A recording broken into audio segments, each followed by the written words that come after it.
या प्लेट पे दिया नहीं है। ये नस्ल दर नस्ल जो धांधली के पैदावार हैं, वो नस्ल दर नस्ल जो धांधली के पैदावार है, वो समझते हैं कि कश्मीर में हम इनको धांधली करने देंगे। मैं उनको बताना चाहता हूं कि कश्मीर के अवाम बहादुर लोग हैं। कश्मीरी अवाम किसी के सामने झुकते नहीं, किसी से डरते नहीं, और अपना वोट पे डाका किसी को डालने नहीं देंगे। ये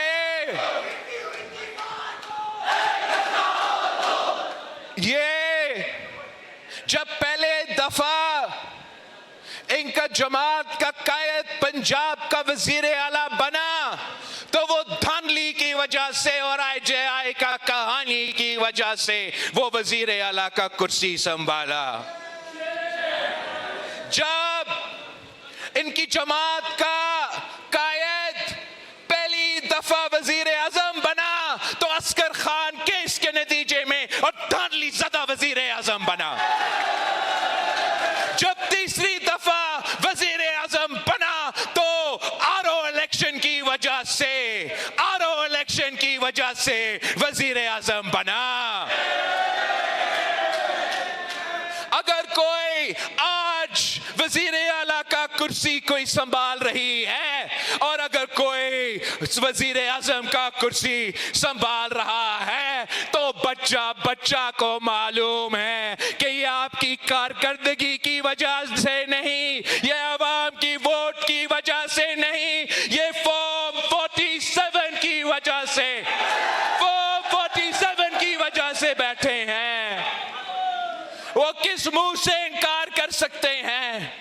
वो कैसे कह सकते हैं कि धांधली नहीं करते? ये नस्ल दर नस्ल धांधली करते आ रहे हैं।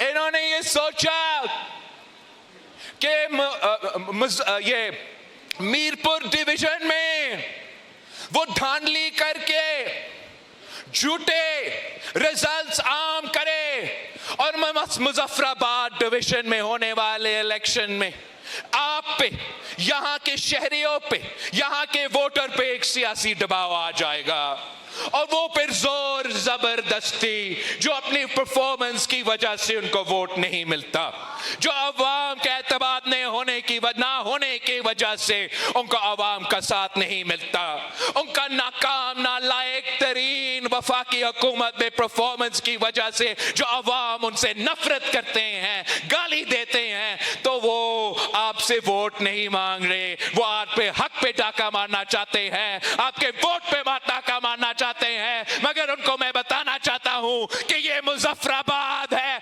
श्रीनगर नहीं है। इंशाअल्लाह ताला मुजफ्फराबाद डिवीजन में रहने वाले आपका धांधली के साजिश को नाकाम करवा देंगे। कोई इनकार कर सकता है?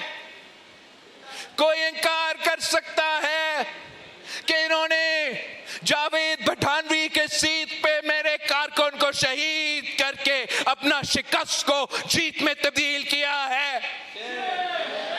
कोई इस बात पे इनकार कर सकता है? आप सब जानते हो चौधरी यासीन साहब को। नहीं, आज से नहीं, कब से जानते हो चौधरी यासीन साहब को? आप कब से जानते हो? कितने इलेक्शंस लड़के आया है? पिछले इलेक्शन में पहली दफा मैंने चौधरी यासीन साहब से कहा कि एक नहीं, अपने 2 सीटों से लड़ना है। अबाई सीट से भी लड़ो और जाए शहर वाले सीट से भी लड़के आए। उसने कहा मुझे कि पार्टी का हुक्म मैं मानता हूं, मगर हकीकत यह है, ग्राउंड हकीकत यह है कि AJK का हुकूमत नून लीग का है, वफाक में हुकूमत इमरान खान के लिए, इमरान खान का है। यह मेरे लिए मुश्किल होगा, लेकिन पार्टी का हुक्म है, मैं पार्टी का हुक्म कबूल करता हूं। और अगर उस इलेक्शन में जनरल फैज के दौर में, सिलेक्टेड राज में चौधरी यासीन साहब दोनों सीटें निकालते हैं। इसके बावजूद कि इन पे गोलियां चले, इसके बावजूद कि इनके बेटों को जेल में बंद किए गए, दो सीटें निकाले। अपने अबाई गांव का सीट निकाला, अबाई हल्का निकाला, और वो शहर वाला सीट, मीरपुर शहर की सीट, कोटली शहर की सीट, जो हम कायदे अवाम शहीद जुल्फिकार अली भुट्टो के दौर में जीता था और उसके बाद किसी एक इलेक्शन में नहीं जीते थे। उस इलेक्शन में, पिछले इलेक्शन में चौधरी यासीन साहब ने वो शहर वाले सीट को कम मार्जिन में से सही, लेकिन वो सीट पे निकाल के दिया था मुझे। अब मैं ये कैसे कबूल करूं? मैं ये कैसे कबूल करूं? मैं कैसे कबूल करूं कि इस इलेक्शन में वही चौधरी यासीन दोनों सीटें से लड़ रहा है, अबाई सीट से भी, शहर वाले सीट से भी। बॉयकॉट का माहौल है, बॉयकॉट का शोर है। एक तरफ पीटीआई कह रहे हैं कि नहीं बॉयकॉट करो, दूसरी तरफ ये एहतजाज करने वाले कह रहे हैं कि बॉयकॉट करो। फिजा ऐसे कुछ है।